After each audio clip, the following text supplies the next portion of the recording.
Señor Pombo Rodríguez.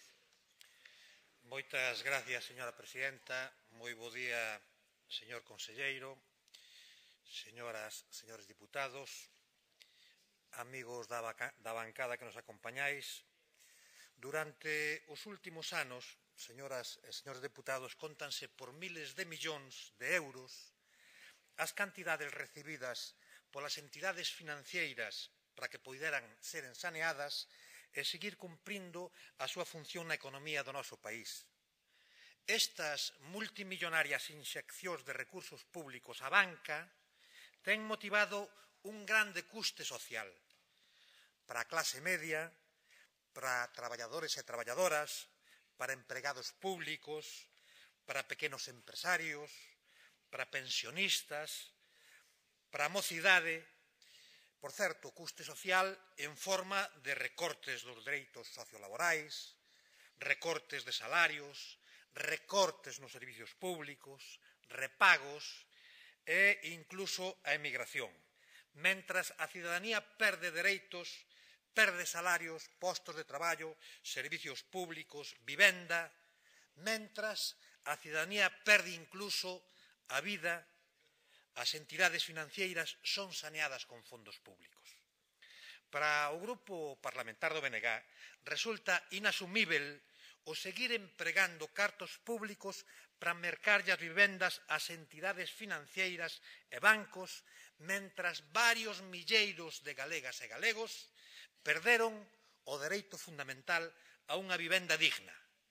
Este xeito de proceder sempre foi rexeitado polo BNG, porque, en primeiro lugar, o que se pretende é socializar as perdas dos bancos a conta da estafa do pobo, a estafa en forma de preferentes e a estafas máis grave como é os desaoficiamentos. En segundo lugar, invádense as competencias exclusivas que en materia de vivenda ten Galicia, mentras non se atende o dereito fundamental que todas as galegas e galegos temos a un direito a unha vivenda digna. E a maiores, a Xunta, o BNG entende que non é quen nin de defender as súas competencias, nin de garantirlle o dereito a unha vivenda digna aos seus cidadáns. Un dereito a unha vivenda que durante os anos de expansión económica e inmobiliaria foi encauzada a través da chamada vivenda en propiedade, asociada, por suposto, a un financiamento hipotecario que levou a un sobreendevedamento de moitas familias que nestes momentos están a atravesar unha delicadísima situación. E esta delicada situación non lles permite afrontar os vencementos dos créditos hipotecarios. O incremento vertixinoso das execucións hipotecarias no noso país están á vista. No 2012, seica entre 5 e 6 familias diarias perdían a súa vivenda. No 2012, máis de 11 familias. E no 2013 seguimos nese medre expositivo. Hoxe mesmo sale na prensa titulares de que unha familia en Lugo está nesta circunstancia a partes dos outros partes de Galicia.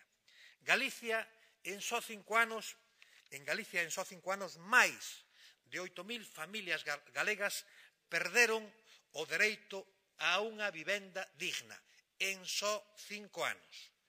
O paro segue a medrar, señor conselleiro. Aquí non llevamos a discutir ao señor Feijóo, que se sitúa en cotas nunca vistas neste país. Nadie compite co señor Feijóo. Estamos nos 300.000 parados por primeira vez na historia do noso país, na historia da nosa nación. Non é de estranar que cada vez son máis os galegos e galegas que non poidan facer frente aos vencimentos dos créditos hipotecarios por causa de que a crise deixounos sen emprego e moitas veces sen ingreso algún nin siquera para manter a súa familia. Xa sabemos como segue a historia. Familia ao borde da exclusión social e logo aparecen aquelas cousas que non hai moitos días dicía eu nesta mesma tribuna. hai quen berra contra a banca chamándolle criminal, porque estafa, rouba, engana, stop, quérenos matar. Lembro que foi o martes de Antroido, cando usei esta copla para denunciar a gravísima situación que non se pode manter.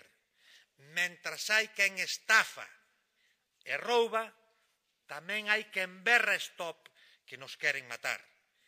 E o BNG lamenta que hai quen tendo competencias en vivenda, en lugar de estar cos desafiados, en lugar de estar cos das preferentes, parece que hai máis interese por situarse ao lado da gran banca. O Grupo Parlamentar do BNG considera que nos tempos que nos toca vivir é obxectivo prioritario establecer políticas públicas de vivenda con criterios sociais para que as persoas que non poden afrontar a súa hipoteca ou o seu aluguer se lles poda garantir o dereito a unha vivenda digna. Non é a primeira vez que o Bloque apresenta a iniciativas no camiño de poñerlle unha solución razoável ao dereito a unha vivenda digna. A proposición que aquí mesmo eu defendía o martes do Antroido sobre unha reforma dos procesos de execución hipotecaria cando o deudor actúa de boa fe e o seu inmoble hipotecado é a súa vivenda habitual, non mereceu o apoio do Partido Popular neste Parlamento, aínda que pola tarde votou no Congreso dos Diputados unha ILP que coincidía moito nos plantexamentos que nós facíamos. Daquelas, o BNG só pretendía que se atallasen varias cousas. Primeiro, admitir a dación en pago para a cancelación da totalidade da débeda hipotecaria. En segundo lugar, introducir procesos negociadores nos procesos executivos hipotecarios que permitisen, cando menos, habilitar moratorias no pago dos prazos pactados, transformar as hipotecas en opcións de arrendamento ou compra, permitir condonación parcial da débeda, aplicar o carácter retroactivo das medidas, eliminar cláusulas abusivas dos contratos hipotecarios, algo que despois o Tribunal de Xustiza Europeo si fixo, e posibilitar, en fin, un plan de vivenda en aluguer con presencia das comunidades autónomas con competencias exclusivas en materia de vivenda. Como queira